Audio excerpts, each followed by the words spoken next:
Si l'on doit dans l'urgence sauver notre agriculture, qui est quand même en proie à une concurrence internationale déloyale, à une surtransposition, à des dénigrements, il faut également le dire, il faut donc sécuriser les exploitations en eau, il faut augmenter l'irrigation sur laquelle nous sommes extrêmement en retard, et dans ces circonstances, mettre en conformité un sage qui est caduc, qui pourrait être désuet sans pouvoir attendre son propre processus de révision qui peut être extrêmement long, qui dure plusieurs années, n'est pas une chose choquante. D'autant plus que cette mise en conformité, cette mise en cohérence serait quand même capée par l'existence des SDAGE, sur lesquels il n'est pas possible de déroger. Alors en réalité, tout dépend si on veut débloquer en urgence ou dans un délai à peu près raisonnable les points paralysants pour les porteurs de projets, ou finalement si on se contente d'incantations et on regarde nos exploitations s'étioler et s'écrouler. Donc l'article 6 est concret, il a au moins ce mérite, c'est la raison pour laquelle nous sommes opposés à ces amendements de suppression. Je vous remercie. Merci Madame la Présidente, ça fait partie des travaux que nous aurons à effectuer ensemble. En tout cas, ce que je peux vous dire, c'est que le délai maximal ne saurait être inférieur à 2 ans. Monsieur le député. Merci Madame la Présidente. Monsieur le Ministre, alors c'est comme en commission à vous agiter encore le spectre d'une concertation bâclée, comme quoi les dossiers n'avanceraient pas. Vous venez de nous signaler que c'était un délai minimal d'1 an. Voilà. Et qu'il y aura un décret qui fixerait un délai maximal. Et vous donnez un avis défavorable à mon amendement alors que nous l'avions déjà là. Donc je ne comprends pas un petit peu la position du gouvernement. On est là aujourd'hui pour débattre démocratiquement, pour apporter une solution sur la loi d'urgence agricole. Et vous donnez un avis défavorable sur un amendement où vous allez déposer un décret par la suite pour apporter un délai maximal. Je pense que l'urgence, elle est aujourd'hui, elle n'est pas dans 1 an, monsieur le ministre. Parce qu'on sait très bien que les décrets ne sont pas signés dans les 1 an, et la plupart du temps, même au bout de 2 ou 3 ans, les décrets ne sont pas signés. Donc on voit aujourd'hui qui est pour les agriculteurs, qui est pour notre souveraineté alimentaire. En tout cas, ce n'est pas le gouvernement, mais le Rassemblement national avec Marine Le Pen sera toujours là pour les défendre. Je vous remercie. Monsieur Potier. Le rôle d'un préfet, ça n'a jamais été de défendre l'intérêt général. Le rôle d'un préfet, c'est d'appliquer les directives du gouvernement. Et encore heureux. Mais parfois, le gouvernement ne défend pas l'intérêt général. Ou alors, nous n'avons pas la même conception de l'intérêt général que celle du gouvernement. Et c'est la beauté du débat démocratique. Et donc, en effet, nous avons le droit de dire que, oui, les préfets, des fois, ne font pas ce que nous jugeons bon et en relation avec l'intérêt général. C'est d'ailleurs bien pour ça que les décisions des préfets peuvent être attaquées devant la justice. Et que le juge qui va casser une décision d'un préfet n'agit pas contre l'intérêt général. Et d'ailleurs, Madame la Ministre, je tiens quand même à vous rappeler qu'un de vos collègues, le ministre de l'Intérieur Nunez, a dû lui-même rappeler à l'ordre certains préfets qui allaient au-delà de ces préconisations quant à l'absence de régularisation des personnes sans titre de séjour, par exemple. Donc, si même M. Nunez considère que les préfets vont trop loin, c'est que vraiment les préfets vont trop loin et que là, en effet, nous avons réellement le droit de contester leur sens de l'intérêt général. Et heureusement que nous pouvons le faire dans cet hémicycle, heureusement que nous pouvons le faire à l'extérieur, même s'ils aiment apporter plainte contre les responsables politiques qui remettent en question leurs actions. Et heureusement que nous avons le droit de le faire devant la justice. Madame la Ministre. Madame la Ministre, je voudrais revenir sur le terme que vous avez utilisé tout à l'heure pour l'amendement de ma collègue Mathilde Digné. Vous avez dit un amendement d'obstruction. Je voudrais rappeler, sur les 1700 amendements de ce projet de loi, qui a et combien d'amendements ont été déposés. Sur les 1700 amendements déposés, le premier groupe, celui qui de loin a déposé le plus d'amendements, voyez-vous, c'est le groupe Ensemble pour la République. 341 amendements. Mais alors, loin devant tous les autres groupes politiques. Donc qu'on ne vienne jamais nous dire que nous avons fait de l'obstruction, vraiment. S'il y a un groupe qui a fait de l'obstruction, dans ce cas-là, c'est le groupe Ensemble pour la République. Voilà. Merci, Madame la Deuxième députée. groupe, c'est le Rassemblement National, 294. Merci, Madame la Le députée. troisième, la France Insoumise. Le quatrième, Écologiste et Social. Merci. Voilà. Nous sommes sur les amendements. Madame la ministre. Merci Madame la Présidente. Madame la députée, vous êtes trop fine mouche pour faire une confusion entre l'obstruction parlementaire.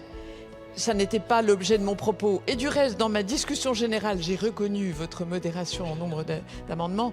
Maintenant, il faut qu'on s'astreigne tous à une forme de modération dans les prises de parole, sinon ce texte ne terminera pas. Voilà. Non, je parlais d'obstruction au projet, naturellement, au projet de stockage de l'eau. Alors en l'état, le groupe Rassemblement National votera pour l'article 10 car il pose un diagnostic lucide sur l'impact disproportionné de la compensation écologique. Mais nous voulons aller beaucoup plus loin grâce à nos amendements de bon sens. Aujourd'hui, nos agriculteurs subissent une double peine intolérable.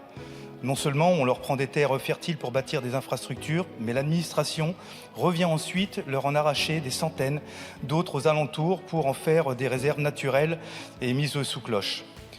Ce gel de terres agricoles productives, au nom d'une absolue technocratique, est devenu insupportable pour nos territoires et lourdement pénalisant pour la production nationale. Le texte propose de cibler en priorité les terrains incultes ou à faible potentiel agronomique. C'est un premier pas, mais c'est encore insuffisant pour protéger nos filières. Au cours du débat, nous combattrons deux dérives opposées.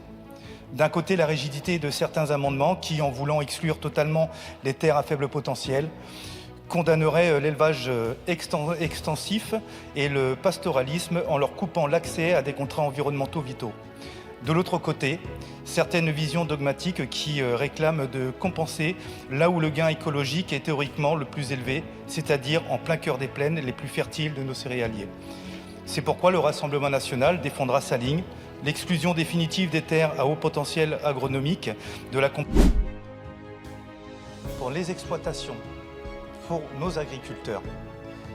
En refusant tout plafonnement des coûts sous prétexte que ces projets porterait atteinte, vous punissez l'immense majorité de nos éleveurs et surtout de nos jeunes qui s'installent.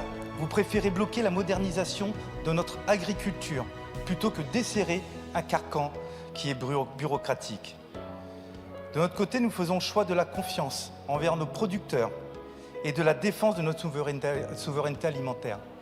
Il faut savoir que, certainement, chers collègues de la gauche, si vous alliez voir un petit peu plus les agriculteurs, vous devriez savoir que la plupart des agriculteurs ne veulent pas que leurs fils reprennent les fermes parce que ce n'est plus rentable aujourd'hui. Aujourd'hui, nos jeunes qui veulent reprendre les fermes des parents ne peuvent pas. Pour quelles raisons ? Non, simplement parce que nous avons certains politiciens qui mettent beaucoup de barrières à nos agriculteurs pour les empêcher de cultiver, de faire leur travail, de gagner leur vie avec leur travail. Et ça, ce ne sont pas sur les bancs du Rassemblement national qu'on peut les voir, c'est bien sur les bancs qui sont en face de nous. Je vous remercie. Je vais mettre aux voix cet amendement par scrutin public qui a reçu un double avis défavorable. En premier, est-ce que ça va retomber sur les éleveurs, pour être clair ?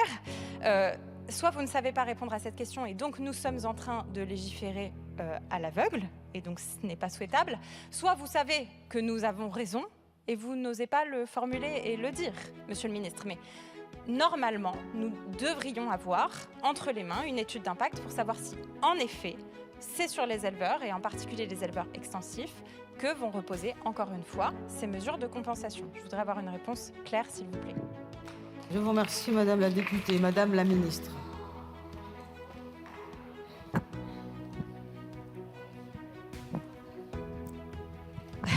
Écoutez, vous avez l'air du teasing, Madame la députée.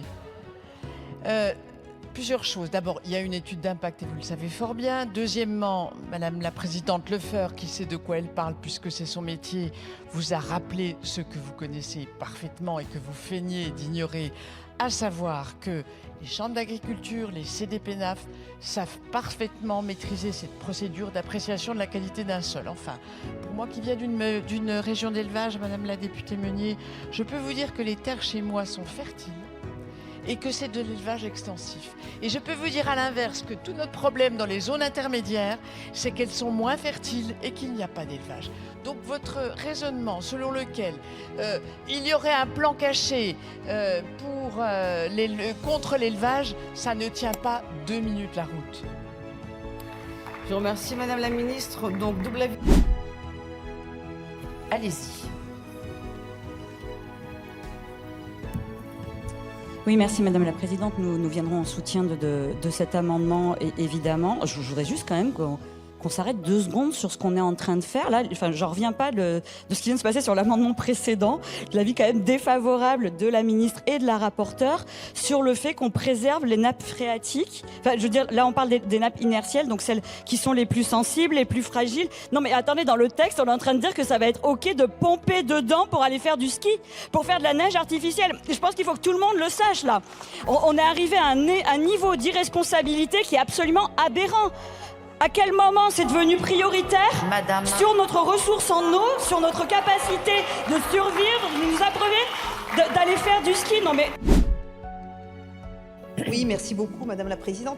Alors, dans votre amendement, vous remplacez peut par ne peut pas, et par cet amendement, vous rappelez surtout que derrière le prétexte du respect de l'environnement et d'un partage équilibré d'usage de l'eau, le combat de votre groupe, c'est avant tout contre l'agriculture et contre toute solution aux enjeux de la sécheresse. Moi, je suis assez choquée de votre attitude vis-à-vis de la suspicion que vous pouvez avoir par rapport au préfet. Et la dérogation qui est prévue à l'alinéa 3, elle s'applique expressément dans le respect des volumes prélevables, en application du schéma directeur de gestion des eaux.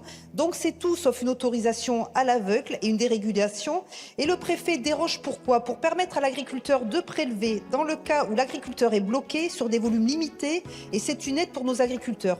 Donc bien évidemment, au groupe Rassemblement National, nous voterons contre cet amendement qui est très surprenant et surtout choquant, parce que pour vous, peu importe, ce que vous voulez, c'est empêcher tout ce qui pourrait aider notre agriculture. Les choses sont claires, vous voulez la fin de l'agriculture française et vous le prouvez tout au long de ce texte. Merci Madame la Présidente. Ça va simplement augmenter les conflits d'usage autour de l'eau, comme ça va augmenter les conflits d'usage autour de toutes les questions que vous avez fait passer aussi au forceps dans le projet de loi de simplification, les data centers, etc. On ne peut plus faire des politiques de passage forcé. Il faut absolument avoir des politiques concertées qui s'appuient sur des études scientifiques. Et oui, c'est aussi l'intérêt de la souveraineté alimentaire. C'est aussi l'intérêt de la souveraineté du pays. C'est que si on ne compte pas la durabilité dans nos politiques publiques, ça nous reviendra comme un boomerang. Et en fait, une politique de souveraineté, c'est une politique aussi durable dans le temps. Et ça doit prendre en compte justement l'usage des ressources, la disponibilité de la ressource en eau avant tout. On ne peut pas fonctionner à l'envers. Le Carbonel. Conflit d'usage, c'est vous qui l'avez créé parce que vous empêchez les retenues. Aujourd'hui, la France vit sur des ouvrages de stockage qui ont été faits après-guerre. Heureusement qu'on les a. S'il n'y avait que vous, on mourrait de soif, c'est sûr. Et aujourd'hui, désolé de s'occuper des agriculteurs plutôt que de la fermeture du canon français, c'est ça? Évidemment, nous voterons contre ces amendements qui visent à mettre sous tutelle une gestion d'un bien dont on dit depuis le début que c'est un bien commun, qui appartient à tous, qui est un bien essentiel à la vie, qui est un bien indispensable pour notre santé, de la mettre sous co-tutelle de l'environnement et de l'agriculture, c'est permettre en fait une appropriation massive et une gestion par l'agriculture de cette ressource absolument indispensable. Dans ces cas-là, vous auriez pu proposer une tripartition sur la tutelle avec le ministère de la Santé, parce que pour le coup, ça aurait été extrêmement intéressant d'avoir la vision du ministère de la Santé sur la gestion de l'eau. Donc non, nous ne voterons pas votre amendement, mais après la biodiversité, l'eau, franchement, ne donnez pas tout aux agriculteurs, laissez-nous un tout petit peu de bien commun. Madame Le Pen, pardon. Madame Le Pen, elle en a marre. Le Pen. J'en ai marre d'entendre des bêtises. Je viens d'en entendre une, je peux donner l'exemple? Je viens d'entendre qu'on draine des zones humides. J'ai l'impression de repartir 50 ans en arrière. Aujourd'hui, les zones humides sont préservées pour la gestion de l'eau, la gestion des micro-invertébrés. Et je rejoins Monsieur Biteau là-dessus, qui parle de biodiversité. Alors, arrêtons de prononcer des mots qui n'existent plus aujourd'hui. On ne draine pas une zone humide. Il faut venir sur le terrain. Il n'y a pas besoin de regarder les études des hydrologues. Il y a longtemps que sur le terrain, on connaît la gestion de l'eau et la ressource en eau.